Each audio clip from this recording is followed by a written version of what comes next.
Hello everyone, আজকে B আর আম্বেদকরের যে জাতপাত সম্পর্কে ধারণা আছে সেইটি সম্পর্কে আলোচনা করছি। এর আগে আমি ইন্ডিয়ান পলিটিক্যাল থট বা ভারতীয় রাষ্ট্রচিন্তার মূলত 3টি ভিডিও করেছিলাম গান্ধীজির সম্পর্কে, তার স্বরাজ, সত্যাগ্রহ এবং রাজনৈতিক দর্শন, যেগুলি আমি ডেসক্রিপশনে দিয়ে দেব।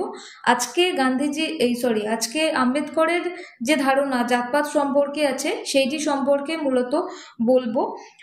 তো ডক্টর ভীমরাও রামাজি আম্বেদকর ছিলেন ভারতের ইতিহাসের এক অদ্বিতীয় ব্যক্তি।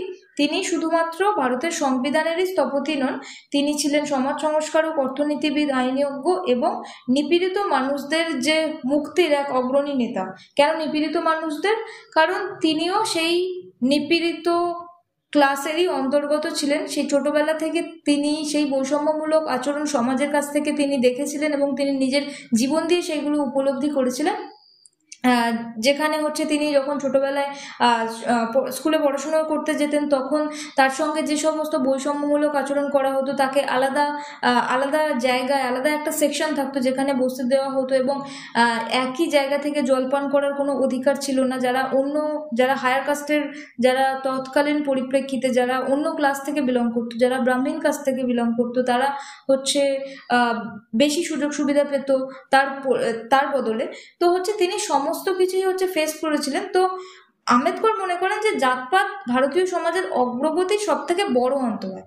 তার মতে কোনো সমাজ তখন উন্নতি হতে পারে যখন সেখানে স্বাধীনতা, সমতা এবং ভ্রাতৃত্ব থাকবে। কেন সমতা? মানে প্রত্যেক মানুষ প্রত্যেককে সমান চোখে দেখবে। ভ্রাতৃত্ব মানে কেউ কাউকে ছোট বড় করে দেখবে না, প্রত্যেকের মধ্যে একটা সলিডারিটি থাকবে, প্রত্যেকের মধ্যে ব্রাদারহুড থাকবে, এবং তারপরেই স্বাধীনতা আসবে। তো যখন মানুষ জন্মের ভিত্তিতে তার সোশ্যাল রিকগনিশন বা সামাজিক মান্যতা দেওয়া হয় যে তুমি এই কাস্টে জন্মেছো, মানে তুমি ছোট লোক শ্রেণীতে বিলং করো, এবং তুমি যদি ব্রাহ্মণ কাস্টে জন্মগ্রহণ করো তাহলে তুমি বড় লোক শ্রেণীতে বিলং করো। এই যে হায়ারার্কিক্যাল সিস্টেম, এটা হওয়াই উচিত নয় আম্বেদকরের মতে। এই কারণেই মানে ভারতের সমাজে স্বাধীনতা আসা এত সহজভাবে সম্ভব নয়। তো 1947 সালে ভারত স্বাধীন হলেও স্বাধীনতা কেবলমাত্র রাজনৈতিক ছিল না। সমাজ তখনও ওই যে চতুর্বর্ণ ব্যবস্থা এবং তার ফলে যে উঠে আসা যে সমস্ত কাস্টের সিস্টেম আছে, ব্রাহ্মণ, ক্ষত্রিয়, বৈশ্য, শূদ্র, তাদের যে কাজের ডিভিশন আছে, এই কাজটা করবে, ওই কাজটা করবে, এই যে ডিভিশন, এটা তখনও চলে যায়নি স্বাধীন হলেও, সংবিধান রচিত হলেও। তো এই প্রেক্ষাপটে ভারতের যে সংবিধান রচনা থেকে শুরু করে তিনি তার এই যে জাতপাত ধ্বংসের মূল অস্ত্র তৈরি করেছিলেন, যেখানে তিনি ওই আর্টিকেলের 17 নম্বর ধারায়, যেখানে অ্যাবলিউশন অফ আনটাচেবিলিটি আছে, অস্পৃশ্যতা যাতে চিরতরে লুপ্ত হয় সেই বিষয়েও আইন বানিয়েছিলেন সবার সঙ্গে। কিন্তু আইন প্রণয়ন তো যথেষ্ট নয়। সমাজের গভীরে এই যে মানসিকতা আছে, সংবিধানে অনেক কিছুই আছে, সংবিধানে অনেক কিছু ভালো ভালো বলা আছে, তার মানে এটা নয় যে সবাই সংবিধান ফলো করে চলছে। এই মানসিকতা মানুষের মধ্যে আজও আছে, সেটা আমরা দেখতে পাই। সংবিধানে মেয়েদের জন্য অনেক উন্নয়ন আছে, কিন্তু সেটা আমরা দেখতে পাই কতগুলো রেপ কেস, কতগুলো শ্লীলতাহানির কেস দেখলেই আমরা বুঝতে পারি যে সেগুলো আর সংবিধানের মতোই লিখিত অবস্থায় আছে, কিন্তু বাস্তবে আসলে সেগুলো গ্রহণযোগ্য ঠিকভাবে হচ্ছে না। তো এই সমস্ত কিছুই তাকে ভাবতে বাধ্য করে, যেহেতু তিনি মাহার কাস্টে জন্মগ্রহণ করেছিলেন, এবং সেই সময় সেই মাহার কাস্ট বা মাহার জাতি সেই সময় খুব ছোট বা নিচু জাতি হিসেবে গণ্য করা হতো, যেই জন্য তার সঙ্গে, আম্বেদকরের সঙ্গে এবং বাকি যা মাহার জাতির মানুষজনেরা আছে তাদের সঙ্গে এরকম বৈষম্যমূলক আচরণ করা হতো। তাদেরকে একই জায়গায় একই রাস্তায় হাঁটার সুযোগ ছিল না, একই জায়গা থেকে জল পান করার অধিকার ছিল না, এই কোনো কিছুই ছিল না। তো আম্বেদকরের যে জাতপাত সম্পর্কে ধারণা, সেইটি একটা সংবিধান রচনা তো করেছেনই তিনি, কিন্তু তার সঙ্গে সঙ্গে সমাজের যে সমস্ত বেড়াজাল আছে সেইগুলো কিভাবে মুক্তি পাবে, এবং সেইগুলো কিভাবে মুক্তি পাবে বলতে জাতপাতের কিভাবে অবসান ঘটবে সেই সম্পর্কে তিনি গভীরভাবে বিশ্লেষণ করেন, এবং তিনি বিভিন্ন ধরনের মত দেন যে এই জিনিস করলে, এই জিনিসের এই পথ অবলম্বন করলেই মানুষ এখান থেকে মুক্তি পাবে, মানে জাতপাতের কবল থেকে মুক্তি পাবে। তো এবার আসি জাতপাত কি। যেটা আমরা ছোটবেলা থেকেই দেখে আসছি, এটা আর ডিসক্রাইব বা এক্সপ্লেন করার কোনো প্রয়োজন নেই। তো জাতপাত হলো সমাজ ব্যবস্থার এমন একটি প্রাচীন এবং জটিল প্রথা যা মানুষকে জন্মের ভিত্তিতে বিভিন্ন স্তরে ভাগ করেছে। আম্বেদকরের মতে জাতপাত কোনো স্বাভাবিক সামাজিক বিন্যাস নয়, বরং এটি একটি কৃত্রিম ব্যবস্থা যা প্রজন্মের পর প্রজন্ম ধরে মানুষের স্বাধীনতা এবং মর্যাদা কেড়ে নিয়েছে।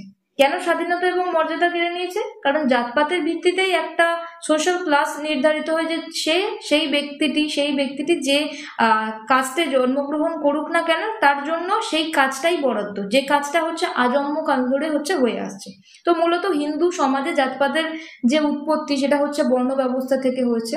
বর্ণ ব্যবস্থায় যেখানে কি বলা হয়েছে যে 4টি বর্ণ আছে, 4টি বর্ণকে এবার কাজের ভিত্তিতে ভাগ করা হয়েছে: ব্রাহ্মণ, ক্ষত্রিয়, বৈশ্য, শূদ্র।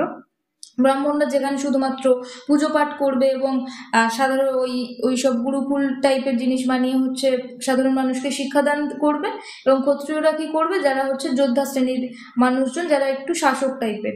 আর বৈশ্যরা খালি ব্যবসা বাণিজ্য করবে, এবং শূদ্ররা বাকি ওপরের যে 3টি ক্লাস ছিল, মানে ব্রাহ্মণ, ক্ষত্রিয় এবং বৈশ্য যারা আছে, তাদেরকে সেবা শুশ্রূষা করবে। মানে এরা পায়ের তলার একদম মানুষের প্রজাতি, যারা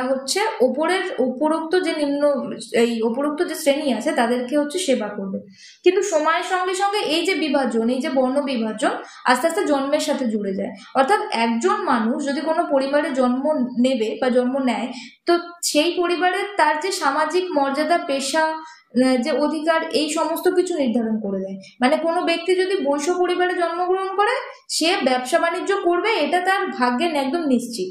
এটাই ব্যাপার। কেউ যদি শূদ্র পরিবারে জন্মগ্রহণ করে, সে ব্রাহ্মণদের পদসেবা করবে, এটা একদম নিশ্চিত। এটাই ব্যাপার। তো আম্বেদকরের মতে, বা আম্বেদকর বলেন যে জাতপাত আসলে এই যে সমস্যা, জাতপাতের এই যে সমস্যা, এটা শুধুমাত্র একজন মানুষ, মানে কি বলবো, যতটাই মেধাবী হোক না কেন, তার যতটাই সে যোগ্যতা অর্জন করুক না কেন, সে যত পড়াশোনাই করুক না কেন, সে যত নিম্ন জাতিতে যখন সে নিম্ন জাতিতে জন্মায়, তখন তার যে সামাজিক প্রয়োজনীয়তা বা সামাজিক সম্মান, যেটা মানুষ চায় এখনকার দিনে, আগেকার দিনেও চাইতো বলেই তো বি.আর. আম্বেদকরের মতো মানুষজন উঠে এসছে। তো সেইটা পাওয়া অসম্ভব হয়ে ওঠে।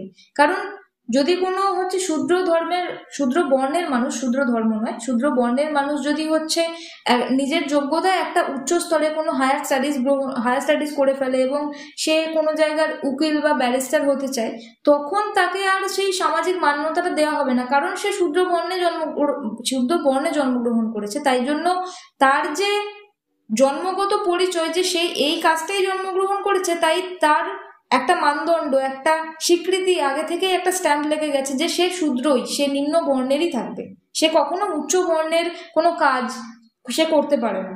তো এটাই ব্যাপার, যে জাতপাত শুধুমাত্র উঁচু নিচু ভেদই তৈরি করে না, বরং একটা সামাজিক বিচ্ছিন্নতা তৈরি করে। প্রত্যেকটি জাতির মানুষকে আলাদা আলাদা করে দেয়। এবং আমি যেটা আগেই বলেছি, কারোর মধ্যে একটা ফ্যাটার্নিটি তৈরি হয় না, কারোর মধ্যে একটা ভ্রাতৃত্ব বোধ তৈরি হয় না, যে প্রত্যেকটা মানুষ আলাদা, প্রত্যেকটা মানুষকে ইকুয়ালি ট্রিট করা উচিত। প্রত্যেকটা মানুষের যে সামাজিক রীতিনীতি, তাদের যে বিয়ে, তাদের আলাদা খাওয়া দাওয়া, তাদের আলাদা পেশা, তাদের আলাদা পোশাক পরিচ্ছদ, প্রত্যেকটি ক্ষেত্রে আমাদের এই যে সামাজিক যে বিভাজন আছে, সেটার ক্ষেত্রে প্রত্যেকটি জায়গায় আলাদা আলাদা জিনিস আমরা দেখতে পাই, তাই তো? তো আম্বেদকর এই যে জিনিসটাকে মানে যেহেতু জীবন দিয়ে উপলব্ধি করেছিলেন, তাই এই জিনিসটার উপরে কাজ করেছিলেন। এবং তিনি মনে করেন জাতপাতকে টিকিয়ে রাখার সব থেকে যদি বড় ভূমিকা কেউ নিয়েছে, সেটা ধর্মীয় শাস্ত্র। যেমন তিনি মনুস্মৃতিকে খুব সমালোচনা করেছেন, এবং মনুস্মৃতিকে এমনি জ্বালিয়েও দিয়েছেন, যেটা 25 ডিসেম্বর আমরা বার্নিং অফ মনুস্মৃতি ডে বলে আমরা পালন করি। তো এই যে জিনিসগুলো যেটি জাতপাতকে আরো বেশি মান্যতা দেয়, জাতপাতকে আরো বেশি করে তুলে ধরে, যাতে জাতপাত আরো বেশিভাবে বজায় থাকে সমাজে, রাদার কোনো ব্যক্তির মেধা, কোনো ব্যক্তির যে কারিকুলাম অ্যাক্টিভিটি আছে, সেইগুলোর পরিবর্তে। তো এইটাই জাতপাত, যেটা সমাজে একদম গেঁথে বসে আছে, এবং একটা অমানবিক প্রথা, যে জন্মের ভিত্তিতে মানুষের যে ভাগ্য, সেটিকে নির্ধারণ করে দেয়, এবং মানুষের মধ্যে একটা চিরতর একটা বৈষম্য তৈরি করে।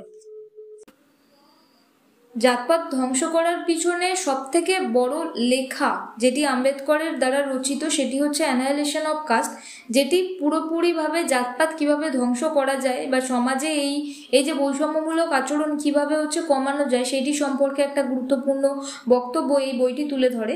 তো কিভাবে জাতপাত ধ্বংস করা যায় সেটি হচ্ছে এই বইটির মাধ্যমে তিনি প্রকাশ করেন, যেখানে প্রথম এবং পরিষ্কারভাবেই দেখিয়েছেন যে ধর্মীয় শাস্ত্রের যে কর্তৃত্ব আছে সেইটিকে ভাঙা। কারণ আম্বেদকরের মতে জাতপাতকে টিকিয়ে রাখার মূল শিকড়ই হচ্ছে হিন্দু ধর্মগ্রন্থ। মনুস্মৃতি থেকে শুরু করে বহু শাস্ত্র জাতপাতকে বৈধতা দিয়েছে। জাতপাতকে বৈধতা দিয়েছে মানে হচ্ছে সমাজে বর্ণ ব্যবস্থা আছে এবং সমাজে প্রত্যেকটি মানুষের এই বর্ণ ব্যবস্থার ভিত্তিতে যে কাজের ডিভিশন আছে, কাজের পার্থক্য আছে, এই মানুষ এই কাজ করবে এই বর্ণে জন্মগ্রহণ করলে, ওই মানুষ ওই কাজ করবে ওই বর্ণে জন্মগ্রহণ করলে। তো এই যে ডিভিশনটা একদমই হওয়া উচিত নয়। প্রত্যেকটি মানুষ যাতে তার মেরিটের উপর ভিত্তি করে, তার মেধার উপর ভিত্তি করে নিজের সামাজিক মান্যতা, নিজের পদ অর্জন করতে পারে সেই বিষয়ের উপর জোর দিয়েছেন। তাই ধর্মীয় শাস্ত্রকে তো আগেই ভাঙতে হবে, যেগুলো হচ্ছে বর্ণ ব্যবস্থার কথা বলে। এবং পরেরটি হচ্ছে অন্তর্জাত বিবাহ এবং একসাথে ভোজন। জাতপাতের সব থেকে বড় অস্ত্র হচ্ছে জাতির ভিতরে বিয়ে দেওয়া। মানে হচ্ছে জাতির ভিতরে বিয়ে দেওয়া মানে হচ্ছে, ফর এক্সাম্পল, আমি যদি একজন শূদ্র কাস্টের মহিলা হই তাহলে আমার একটা ব্রাহ্মণ কাস্টের হচ্ছে পুরুষের সঙ্গে বিবাহ করা দরকার। এটাই হচ্ছে মানে যেটাকে ইংরেজিতে বলে ইন্টার কাস্ট ম্যারেজ। এই কাস্টের মধ্যে যাতে হচ্ছে ডিভিশনটা দূর হয়। উনি ব্রাহ্মণ বলে উনি উচ্চ যে হায়ারার্কিতে অবস্থান করছে, উনি খুব সুপিরিয়রিটিতে অবস্থান করছে সেটা নয়, বরং আমিও যাতে তার সঙ্গে ইকুয়াল একটা সামাজিক বন্ধন মেনটেন করতে পারি। তাই জন্য আমি যদি নিম্ন শ্রেণীর মানুষ হই আমি উচ্চ শ্রেণীর মানুষকে বিয়ে করব, আবার যদি আমি উচ্চ শ্রেণীর মানুষ হই তাহলে আমি নিম্ন শ্রেণীর মানুষকে হচ্ছে যদি বিয়ে করি, তাহলে সমাজের এই যে ট্যাবু, সমাজের এই যে বৈষম্যমূলক আচরণ মানুষের প্রতি মানুষের আছে সেইটি হচ্ছে দূর হতে পারে বলে আম্বেদকর মনে করেন। এবং একসাথে ভোজন মানে হচ্ছে অন্তর্জাত বিবাহ হলে তো একসাথে ভোজন হবে, তখন প্রত্যেকটি সোশ্যাল ক্যাটাগরির, সোশ্যাল যে কাস্ট আছে তাদের যে খাবার যে আলাদা আলাদা রীতিনীতি সেটা হচ্ছে দূর হবে, একটা মিক্সড কালচার হয়ে যাবে। এটাই হচ্ছে ব্যাপার। তারপরে হচ্ছে শিক্ষা এবং সচেতনতা। আম্বেদকর সবসময় শিক্ষার প্রসারের উপর জোর দেন। কারণ কি হচ্ছে, তিনি তো আগেই বলেছেন যে ধর্মীয় শাস্ত্রকে আগে ভাঙতে হবে। মানুষ জন্মের ভিত্তিতে কখনো তার যে পরিচিতি আছে সেটা গড়ে তুলতে পারেন না। তার যে মেধা আছে তার ভিত্তিতেই তার পরিচিতি, তার স্বীকৃতি, তার যে সামাজিক স্বীকৃতি আছে সেটি হওয়া প্রয়োজন বলে তিনি মনে করেন। এটা তিনি কেন, এটা সবাই এখনকার দিনে মনে করেন যে শিক্ষা এবং সামাজিক সচেতনতাটা খুব জরুরি। তাই সে যদি শিক্ষা গ্রহণের মাধ্যমে সে একটা দলিত শ্রেণীতে বিলং করে তাহলে তার শিক্ষা তাকে অনেক দূর পর্যন্ত নিয়ে যেতে পারে এবং একটা হায়ার পজিশন, একটা বড় অ্যাডমিনিস্ট্রেটিভ কাজে ধরো সে হচ্ছে জয়েন করলো, তখন তার একটা সামাজিক মান্যতা সেটা অনেক হয়ে যাবে। তখন আর তাকে সে যে দলিত শ্রেণীতে জন্ম থেকেই বিলং করবে সেটা কিন্তু হবে না। তো শিক্ষাটা আগে দরকার। তারপরে হচ্ছে রাজনৈতিক ক্ষমতায় অংশগ্রহণ। আম্বেদকরের মতে সামাজিক সমতা কেবলমাত্র রাজনৈতিক ক্ষমতার মাধ্যমেই হচ্ছে সম্ভব। কারণ যদি নিচু শ্রেণীর মানুষ হচ্ছে ওই রাজনৈতিক ক্ষমতাতে অংশগ্রহণ না করে তাহলে তাদের যে দাবি, তাদের যে নিম্নবর্গের যে দাবি আছে সেটা উঁচু শ্রেণীর মানুষ আসলে কখনো বুঝতে পারবে না, রিলেট করতে পারবে না। তাই নিম্ন শ্রেণীর মানুষদেরও, দলিত শ্রেণীর মানুষদেরও হচ্ছে সেই রাজনৈতিক ক্ষমতায় অংশগ্রহণ করা উচিত, যাতে তাদের কমিউনিটির চাহিদা পূরণ হতে পারে এবং তারা নিজেদের মতো করে নিজেদের অধিকার যেগুলো আছে, যেগুলো চাহিদা আছে সেইগুলো সুরক্ষিত করতে পারে। ঠিক আছে। তারপরে হচ্ছে ধর্মান্তর মানে হচ্ছে যে আম্বেদকর তো হিন্দু ধর্মের প্রতি কোনো বিশ্বাসই রাখেননি।